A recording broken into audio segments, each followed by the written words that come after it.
What is porn, and is there good porn? Welcome to the Therapy Brothers podcast. I'm Brannon. I'm Tyler. We're brothers, We're therapists. and we know recovery. Bring your stories, your questions, your successes with real recovery.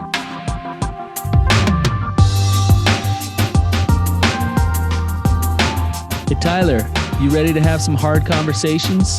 Let's do it. Let the Therapy Brothers podcast begin. What's up, Tyler? What's going on, Brannon? Not much. I've just been thinking about all the memories of the past family reunions we've had. Like, we've had some good ones, man. There's been a lot of family reunions, man. Give me one of your favorite memories. From a family reunion? Give me a family reunion favorite memory. Oh, man. Well, there's the relational kinds of memories and the things you kind of do memories. And one that just instantly comes to mind is down in central Utah when we got that bowling ball cannon. Oh, hey, good one. Way to pull that one out. You could shoot a bowling ball almost a mile. Oh, you would almost disappear in the air. I was thinking, man, if that hits like an elk or something, it'll rip its head off. It'll kill. Yeah, you could definitely see why an actual cannonball would do some damage. Yeah. I think they used a little bit of dynamite. I don't know if that was No, they made their own. It was legal. actually black powder. They called it a ding dong. They'd wrap it up in tinfoil and then stick a fuse in it. And then they run the fuse out. It looked like a ding dong. It looked like one of those old like Hostess tinfoil. ding dongs. And as a Hostess guy, you know, like I know what a ding dong looks like, you know. And it was and it was just full of gunpowder. Yeah. And then that thing would just blast off, and that bowling ball would fly about a mile. I remember walking out to find it. We actually found the bowling ball again. It was about a mile away. You know what was weird about that is like when it fired off, it was kind of like the end of the reunion. I had like a spiritual experience. It was like, oh man, this is just special. Talk about white trash, man. Wow. Like, wow, look at the bowling ball go. This is so special. Our family couldn't climb trees, so this is like amazing to me. Well, we digress. Should we get into the topic? Yeah, let's get into the topic. Good topic. Man. There's a lot to unpack here. We got well, I'll let the guests introduce themselves since they're like special guests to us. So go ahead, guys. Tell us why you're here, who you are, what's going on. Yeah, so what's up, guys? My name's Chase and this is Chelsea. Hi, I'm Chelsea. And we are a married couple. And we actually work pretty closely with B and Ty on a regular basis. So this feels weird to be this formal, honestly. Have you been on the show before, Chase? This is your first time. No, but I've done so many Zoom meetings with you guys that it feels like we're just having a Zoom meeting, and it's weird to be recording it. Yeah. But yeah. So, as far as, other background, Tyler's my brother-in-law. And also my brother-in-law. Oh yeah, technically, yeah, that's true.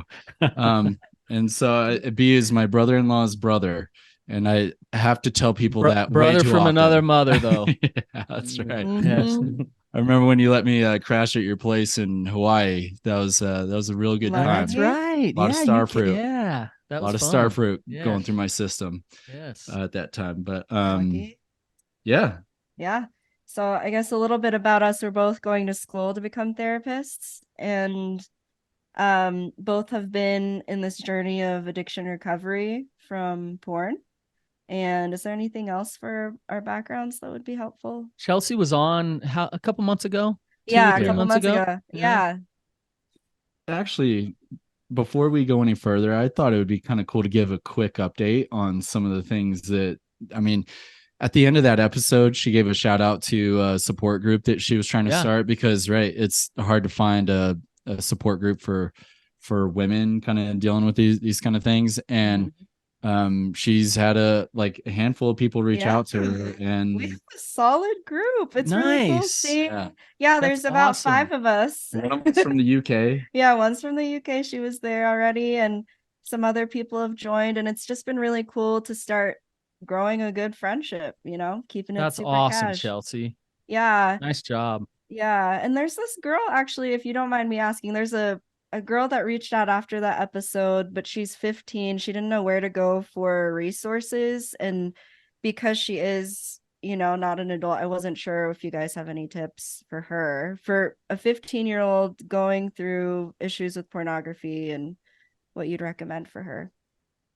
I mean, I don't know if Tyler, but like I have some good therapists I could recommend for her that Oh, would cool. fit really well. Absolutely. Cool. Awesome. Mhm. Yeah. So Good deal. Yeah, so kind of background with this topic. I know this is gonna be it's okay, so before even diving into it, like I just want to go ahead and vocalize like I feel a little bit tense and uncomfortable just even physiologically feeling kind I of thought it was weird just about me. yeah, no, it's not just you. Because this is such a bizarre thing to explore in a public sense.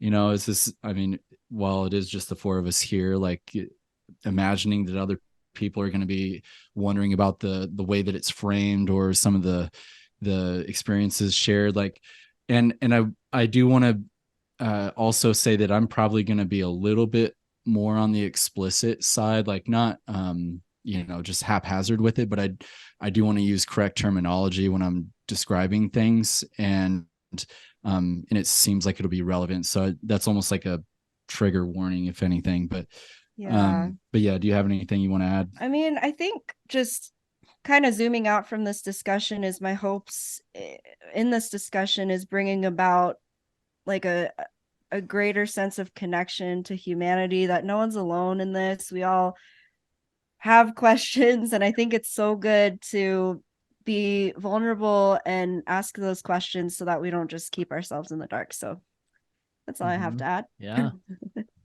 Cool. Yeah, so what is porn? I'm curious, how do you guys define that? I know that both of you work in this realm with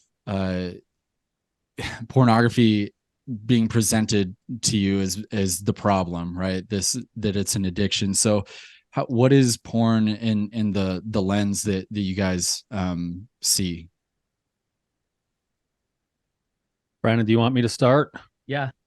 Okay. The way that, and I think you pretty much could go almost straight to the dictionary to find this, but the way that you might just generally define porn is any material that depicts erotic sexual behavior with the intention of causing sexual excitement. Yeah. I got Tyler, you nailed. I mean, I got a definition here from like Wikipedia or something. Printed or visual material containing the explicit description or display of sexual organs or activity intended to stimulate erotic rather than aesthetic or emotional feelings. Okay, cool. Yeah. Yeah. So there's like sense. a definition, right? Mm-hmm. Right. Yeah. But to define it like that, I don't think is really the question that you're asking. Right. Right. Yeah. Because there seems to be kind of a continuum along the lines according to certain people of like when is it lustful, when is it pornography, like when does it cross over certain lines, right? Is that kind of what you're asking?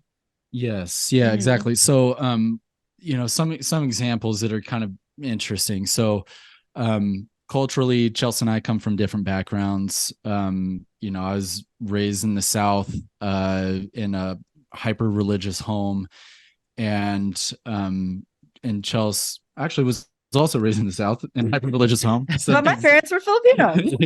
yeah, which does make a big difference. So you ate a lot of pancit. I ate a lot of pancit. While you read the Book of Mormon. Yep. Right? Rice every day. There's no escaping being chubby there, But yeah. But there were some elements when we got married that I just wasn't used to, and I don't know if this is all Philippines or if I represent all white people either, but there were some differences that I was like, wow, I'm not used to that. What were some of those differences? One of them is that I am such a private person when it comes to using the bathroom. Doors are locked, lights are on, like fans on, like I want people to know I'm in there, and I do not want them to also plan on joining that space. Part of that. Yeah, yes. Like stay out, like I'm doing my thing, Yes. Yeah, for me growing up, we would just, if someone was on the toilet, we would just run in, grab the hairdryer if we needed it. The door was pretty much just cracked for anyone that needed to go in the bathroom. Right. And then kind of that perpetuated into our, also, we're going to have probably little visitors throughout the experience. Hopefully this won't be too distracting, but we've got with kids, actually, this is totally pertinent. Good timing. Chelsea, it will be naked throughout the house, and our kids will Just hang trying out to with take her. back my own house. She'll, like take a bath with them or something, and they're 3 and 4, right? And that's like, and they don't view their bodies through a sexual lens at this age, right? It's just that's just a penis and that's just a vagina and those are boobs, like whatever. And for me, like, I am usually shielded. Like, I see Rhea walk in the room and I'm putting my underwear on or something. I'm like, ooh, got to get this on fast. I would hate for her to see my penis. And I think there's even like underneath that, like some elements, like I can think of one time that I've seen my dad naked. And it was actually when I was getting baptized. Like, he was changing out of his wet clothes, and Was it before or after the baptism though? it was after. Kidding. Yeah. I don't know. Yeah. I Anyway. don't know. I'm just joking about sin. And same with my mom. Like, I came out of her vagina. I was birthed by her. I can't remember ever once seeing any part of her body that would be a sexual organ. And so to me, that's and I wrote this down because this is I thought kind of an interesting thing. I am disgusted, like, just at the thought of my parents having sex, right? That's like kind of ubiquitous. Like, oh, your mom and dad did it to have you, and you're like, oh, hey, dude. Now you're making us all feel uncomfortable because Yeah, we're thinking of our yeah. parents doing this. Exactly. And like, those are your origins, right? Right. Like, you were a little strong sperm. We swimming don't upstream, need to go into details here. right? I don't need to go into too much, but at the same time, like, it is ironic to me, or even paradoxical, that the way that I began, I'm like, I do not want to have that in my mind. I'm disgusted. Not even like I like, how to phrase it, like, it's something that I don't look at just objectively, right? Like, just, yeah, that's just how it happened. I'm like, I'm grossed out. I'm horrified by it. And and same with the idea of seeing my parents like naked or anything like that, that grosses me out. And at the same time, they're just regular human bodies having a full life experience. And I think this kind of plays, one of the questions that I have is, there's other countries that are a lot more open to public nudity, right? Mm-hmm. So yeah, I mean, I think about France even and just the media commercials. A friend that I intern with, she was saying that in their soap commercials, they just have women like taking a shower as part of the soap commercial that shows like more of their body, and it's normal. It's in like daytime TV. and she's from Belgium. She's from Belgium, right? yeah. And hopefully I'm not jumping the gun, babe, but it is that discussion of like what is porn? Yeah. Like, Yeah, because I mean, what's the difference? you think about it, like, if I see a boob, does that mean that it's a sexual experience? Is it that it's trying to be erotic? Like, in that situation, it could actually be that they're just trying to say, yeah, this is body, this is how you scrub a boob. I'm not saying, I don't know the intent of how they were marketing that or staging that, but at the same time, it's like, cover up the body as much as possible, just in case somebody might be triggered in a sexual sense. And to me, that like, I was thinking about the gap between when I was a kid growing up, having never seen any naked bodies, up to the point that I did. The first time I ever did, it was porn, right? I was like 7 years old, saw a magazine, and it was like, what a leap from like nothing to this. Right. And sometimes I wonder how adverse that's been for me. Like, what if I had seen naked bodies throughout my life? Would that change anything in a non-sexual context? So I think this is where it's like, what is porn? Like, that's kind of where I'm wondering is, have we overly conservatized it? What do you think, Tyler? Well, there's so much to that, I mean, and there's so many different directions we could go with this right now. Have we overly conservatized it? I honestly, I don't think so. I actually think it's gone the other way in our world to our detriment personally. But I don't know that that's the direction you're actually asking or wanting to go. Um, do I think that we could do a better job as parents raising our children with being more comfortable with the fact that we all have physical bodies with certain parts, and that we can normalize that, and that even a young child has certain kinds of thoughts and feelings and questions that goes through them that are okay to talk about? Yeah, we could definitely do a better job in that of that. And I think it would actually serve our children way better if we did that. And maybe that's what I mean too, is not have we over conservatized porn itself, but have we included too many things in what is classified as porn? Like even just like like an anatomical image of a naked body, is that considered porn? Up at BYU, Idaho, did you hear about that? No. Or they took the anatomy book and they blocked out certain parts in the anatomy book. Yeah. So this is an example of like, this is an anatomy book for a college course. We're blocking certain things out. I think about when I moved to the Philippines as a 19-year-old, and women were breastfeeding on like sitting out on their front porch and breastfeeding, or I'm teaching a lesson in their house and they'd pull their boobs out and start feeding, and like, to me, it was like you, Chase, like, whoa, like boobs, like this. Yeah, they're breastfeeding, what is normal? I think you're kind of getting into what is normal sexual development. A woman breastfeeding in front of me, that's not pornography. And I think if we call that pornography, we do a disservice to her. And also it's problematic inside of me because I've been living in some extreme. Right.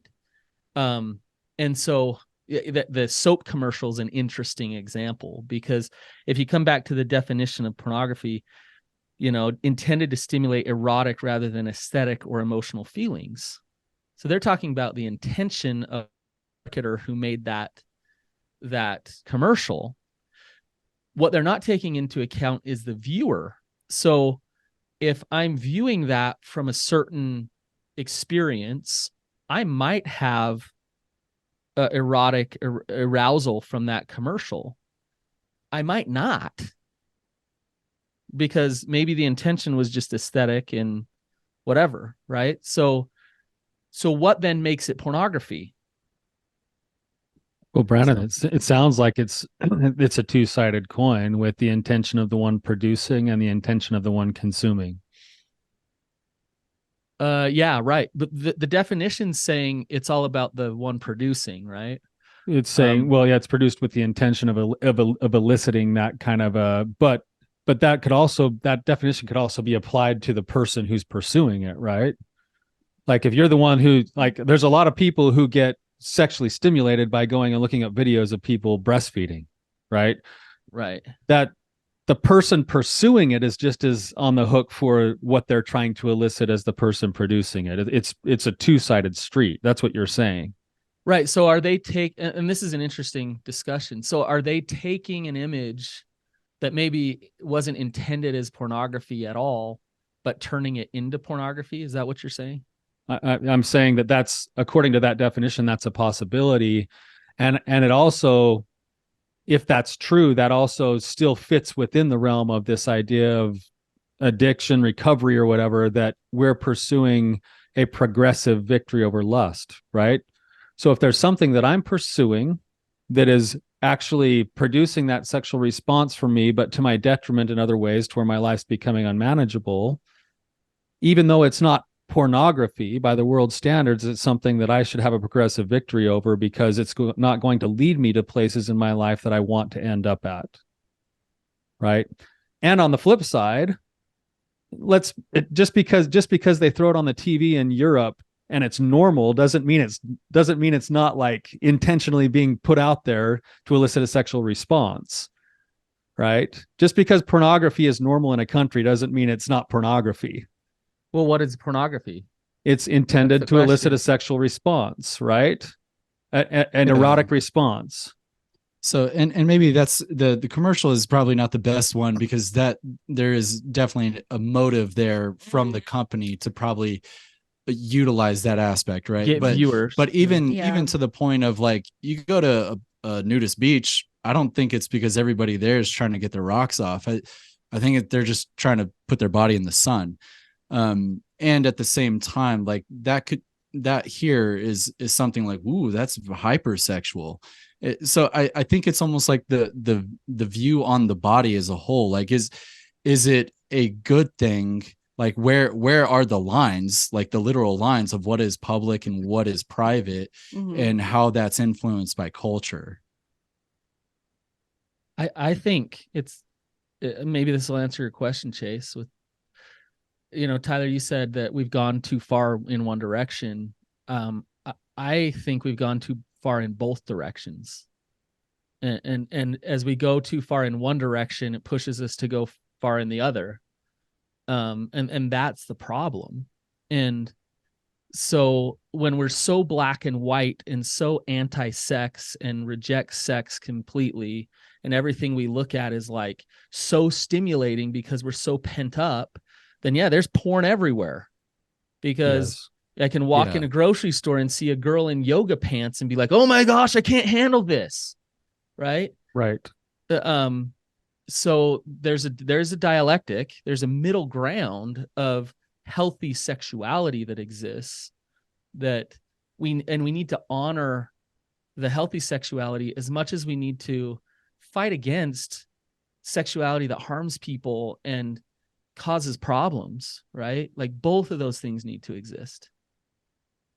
Right. And the part of the reason we're bringing this up isn't just because we want to know for ourselves as much as it is like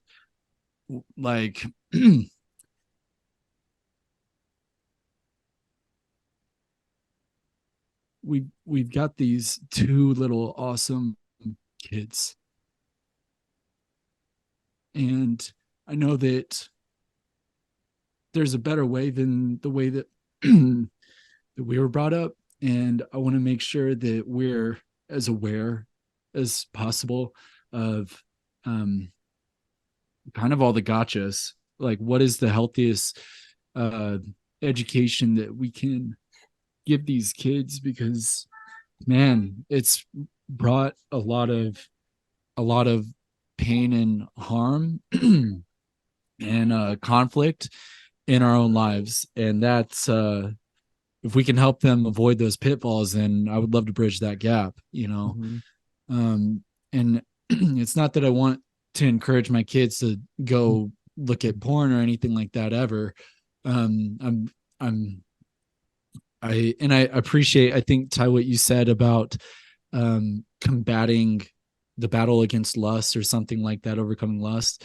And for me, that I'm kind of curious about, like, maybe this leads into something about arousal templates. I look back on how I was taught about sex, and it was through porn.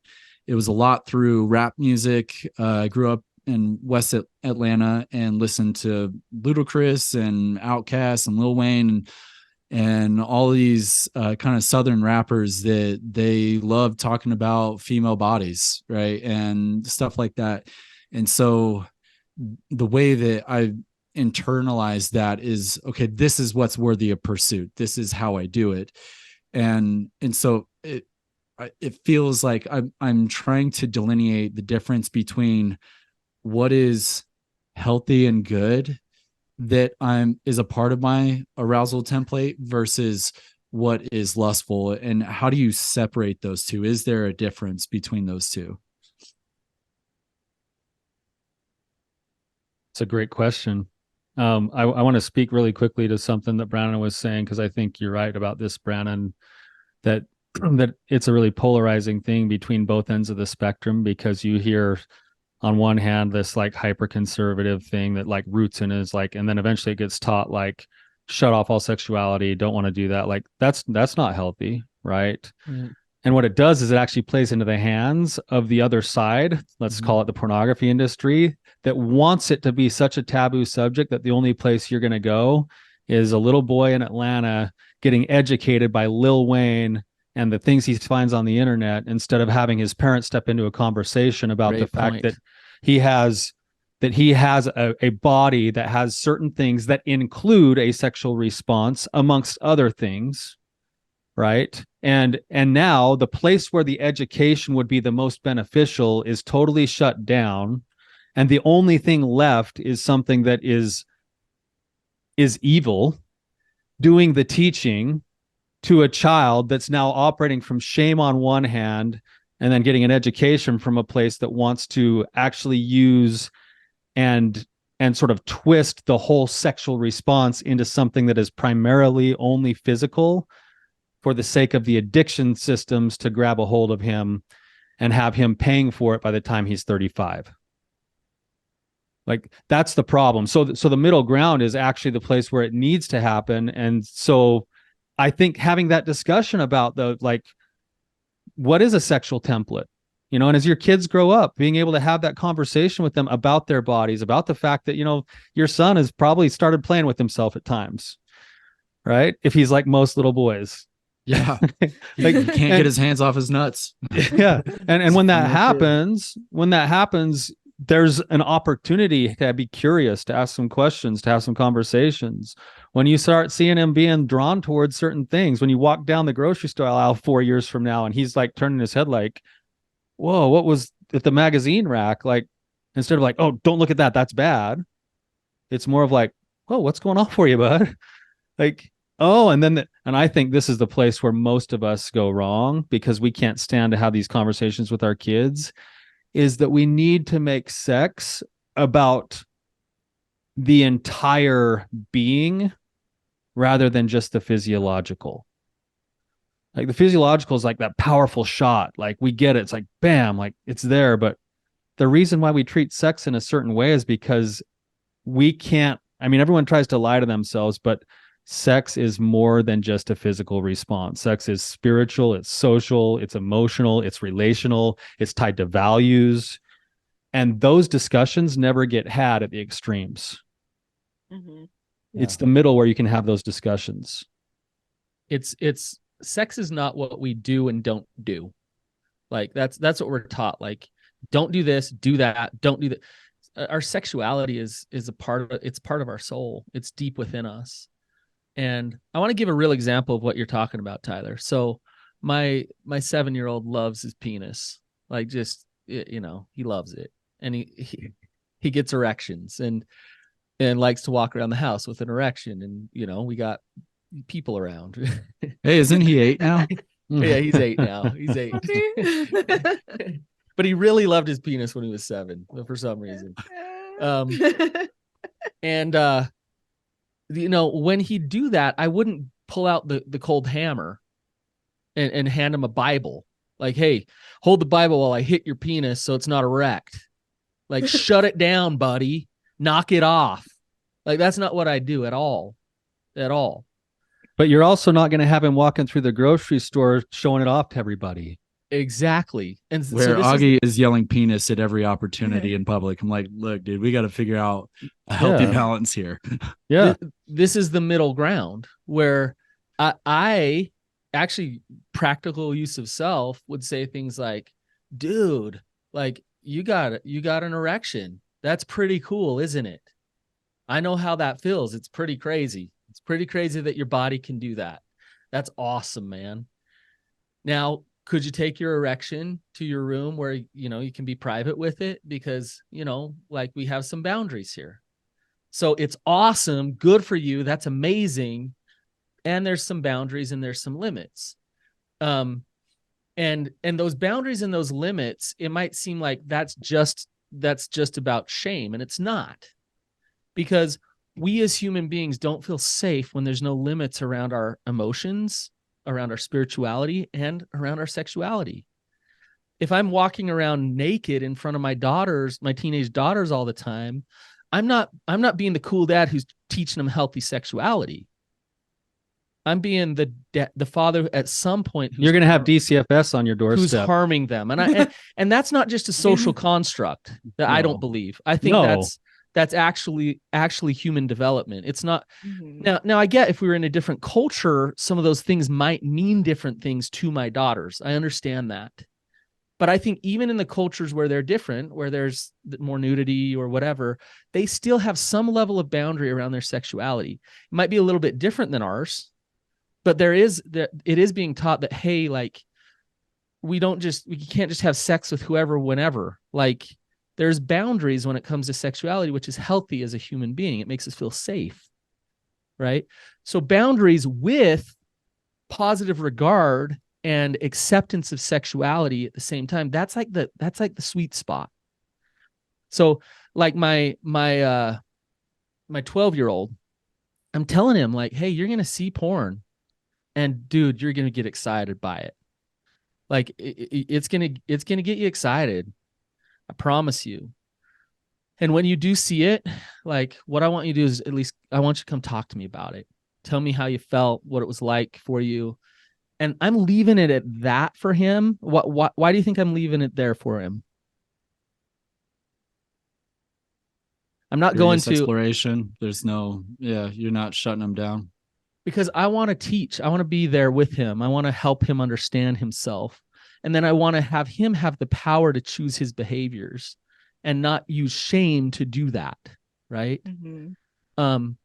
And so, but I think it is important, and this is back to our original question, to understand what is porn. Because if I'm saying you're gonna want to see porn and you're gonna like it, you know, like if he sees a girl at school that he likes, is she pornography? No, right? So it's important to distinguish what something that is trying to elicit straight up lust versus natural sexual feelings, right? But I'm not demonizing the porn and the feelings that he has of lust to start with. I'm just going to acknowledge that they're there. Then I'm going to help him manage that. So am I? Yeah, no, that is making a lot of sense. I think I'm curious too about like further than that, like how do you help him manage that? Like what does that look like? Because I think it makes sense all the way up until like it let's say he has a girlfriend. Is she allowed to come over to the house and spend one-on-one time together alone in his room? Why or why not? You know, like where the kind of rubber meets the road kind of conversations. Like it seems like I only know the black and white, like here are the absolute rules. And it was so easy for me to say something was not permissible because most things were not permissible. Anything within the sexual possibility was out, right? So I think that's where I'm curious is like, how do you, what types of rules do you have within your home or outside of your home to help facilitate the right healthy approach?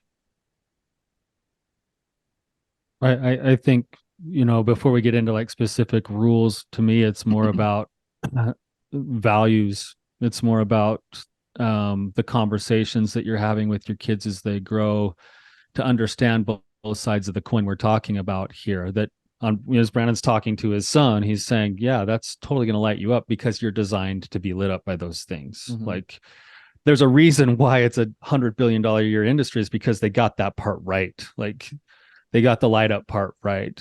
For me, the other side of the coin is, let's also understand what the costs are to do it this way versus these other ways to the whole experience itself. Right. So a 12-year-old's not going to understand all of this on the level we're talking about now, but you dumb it down to the level of the age of your child. Right. So I look at it from a perspective of all things, all think of the most powerful things in the world. Let's take nuclear power. Right. Nuclear power, when it's treated properly, produces more power than anything else in the world in a cleaner way for a more extended period of time than any other kind of power in the world. right? And if it's mistreated, it is completely destructive because without the right kinds of bounds, when it's unbounded, it goes to places that cause total destruction, right? So that's why it bugs me so much when people get into this term of like sex positivity and they associate it with the pornography industry. Pornography is not sex positivity, because pornography is dealing in the specific sexual response, and it's not accounting for all of those other things that are also tied to it. In some cases it dismisses it, in other places it actually damages it in the areas of, you know, emotional well-being, healthy sexuality between two people, the relational aspect of it, like all of those other things. And so I want to be teaching my kids the complete picture of sexuality with the proper bounds, rather than shutting them down completely, but also not like sending them off into that world and being like, yeah, hey, here's a couple websites you might try out and come back and tell me what you find. Just right. a piece of what you're saying, Tyler, I want to highlight, which is, you know, you say it's about values. And I'll talk about it in terms of parenting, but I think this actually, like, we can actually apply this to ourselves and to our marriages. Is I want to align myself with my children to help them understand their choices and the consequences to their choices, and then empower them to make those choices. So what I mean is, if I go to my son and I just say, you're going to feel, you know, excited when you see porn, and that's going to light you up, and I just leave it there long term, well, that just kind of, like, what does that do?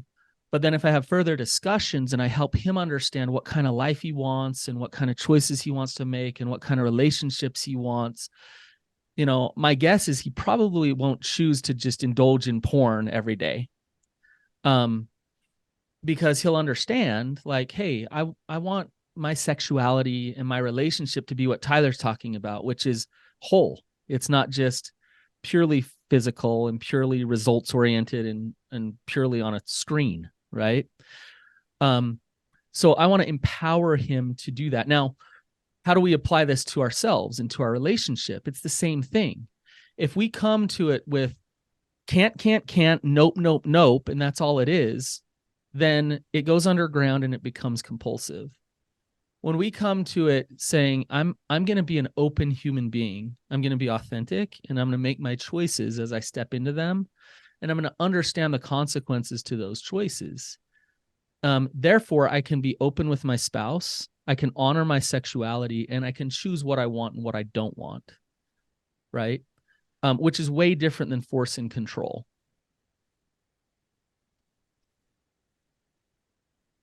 Does that make sense, Chase, to your question, or do we miss it?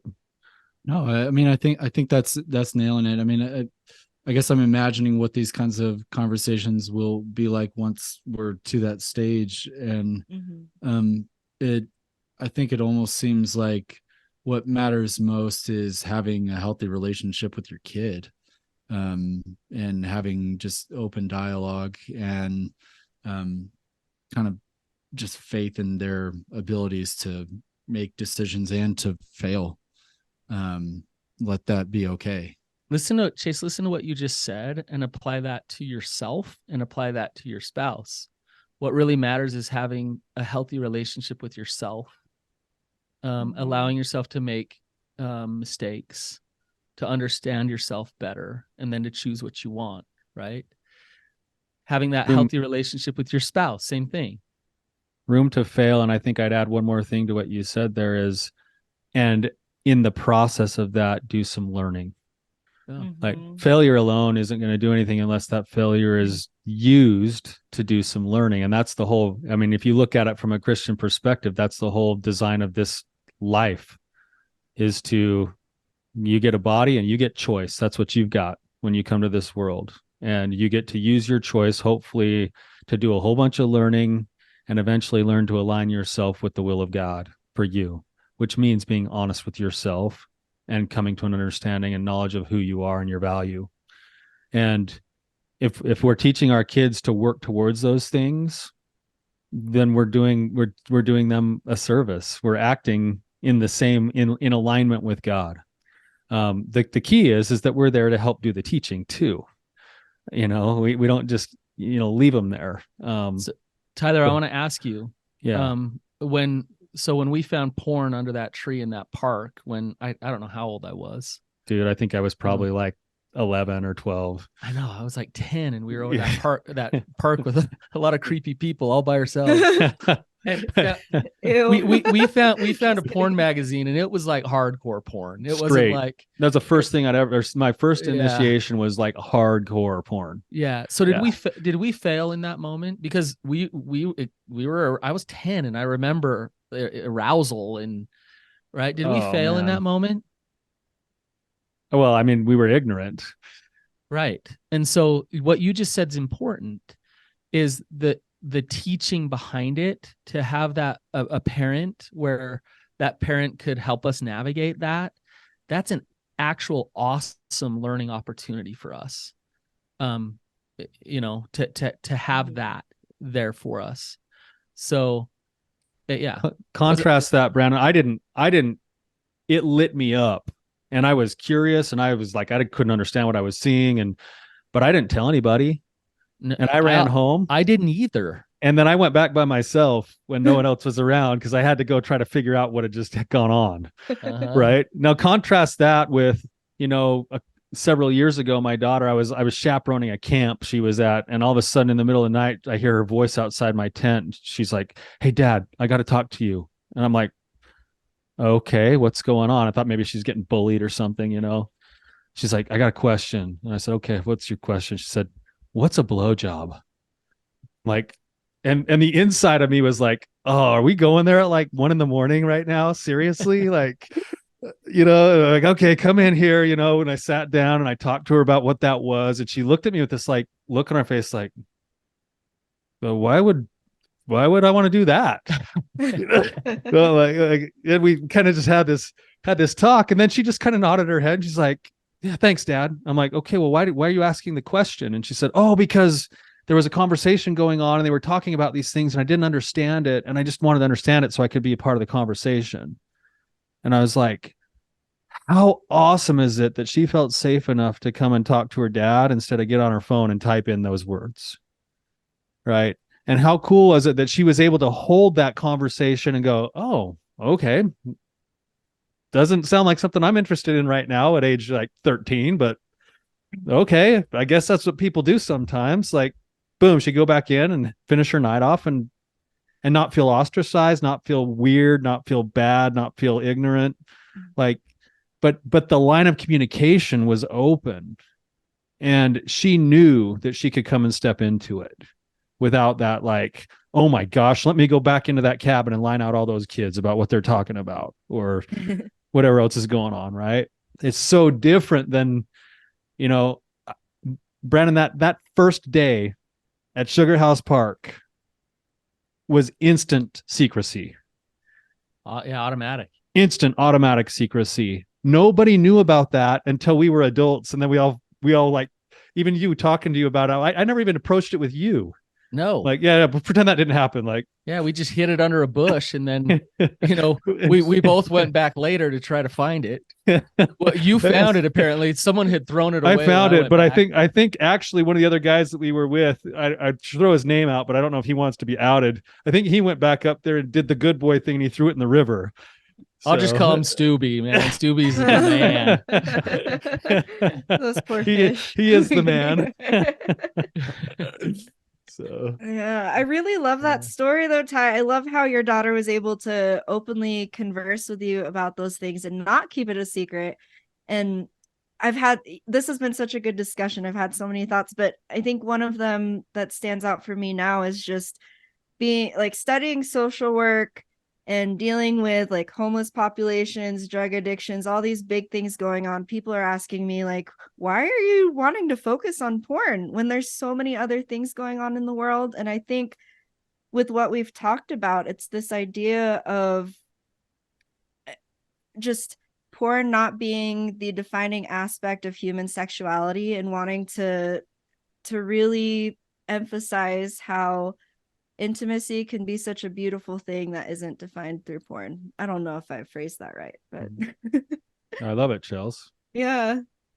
I want, can I kind of, this took a turn that I didn't expect, but it was really good. We talked a lot about parenting, which Mhm. I love. And a quick story. My daughter walked in on me when she was like 5 or something, and had just got out of the shower, and she's like stunned, and she says, "Dad, your vagina has a big old daddy's nose."